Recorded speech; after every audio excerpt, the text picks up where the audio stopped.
Through out move करता है, किसके ज़रिए, ब्लड वेसल्स के ज़रिए। जैसे उन्होंने कहा है कि डायग्राम में देखें, अब ये वेसल्स अभी बताएंगे वेसल्स होती क्या है एक्चुअली। वो सारी बॉडी में अगर ब्लड जो है वो मूव कर रहा है थ्रू वेसल्स में। The three types of blood vessels are called arteries, capillaries and veins। अब वो blood vessels भी 3 टाइप्स की होती हैं।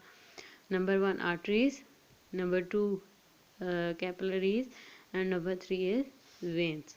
Number 1 arteries। Arteries are the blood vessels that carry blood away from the heart। Arteries का क्या काम होता है, वो ब्लड को मूव करती हैं हार्ट से दूर, दूर की जितना मतलब पूरी बॉडी में जितना मूव करवाना है वो करवाती हैं। Arteries have thick and flexible. Thick मतलब थोड़ी सी मोटी होंगी और फ्लेक्सिबल मतलब जिसमें लचक होगी, ठीक है, जो मूव कर सकती है, बेंड हो सकती हैं। फ्लेक्सिबल वॉल्स, उनकी जो बाउंड्रीज हैं उनकी बात हो रही है। Most of the arteries carries oxygenated blood. और बहुत सारी आर्टरीज ऐसी हैं जो क्या कैरी करती हैं, जैसे यहाँ पर उन्होंने जो थोड़ी थिक और फ्लेक्सिबल है उन्हें बताया है कि ये हमारे पास क्या है, आर्टरीज हैं, और ये क्या कैरी करती हैं, ये ऑक्सीजनेटेड ब्लड।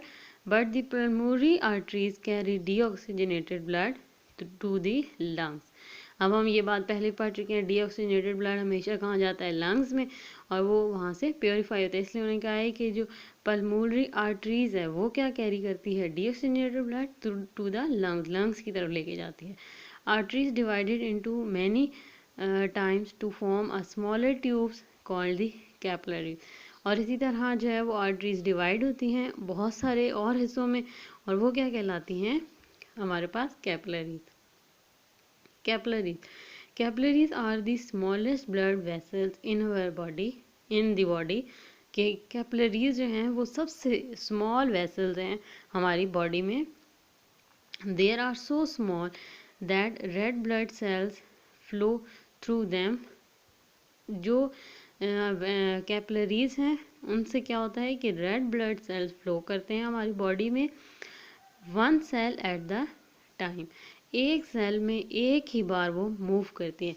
जैसे वो ब्लड वैसे कैपिलरीज ब्लड मूव कर रही हैं, तो एक सेल में अगर रेड ब्लड सेल मूव कर रहा है तो एक सेल में ही एक टाइम में मूव करेगा। Food and oxygen from the blood of the capillaries diffuse into the cell. हमें जैसे हम कहते हैं कि हमारी बॉडी में एनर्जी की ज़रूरत है, अब वो एनर्जी आती कहाँ से है, फूड और ऑक्सीजन से। इसी तरह हम कहते हैं कि हमारी बॉडीज़ में जो सेल प्रोड्यूस होते हैं या सेल जो बनते हैं वो भी किस से बनते हैं, फूड एंड ऑक्सीजन से। और वो कौन बनाता है, कैपिलरी। डिफ्यूज़ का मतलब उसको तोड़ना, किसको, फूड ऑक्सीजन की बात हो रही है, तो उनको डिफ्यूज़ करता है इनटू दी सेल।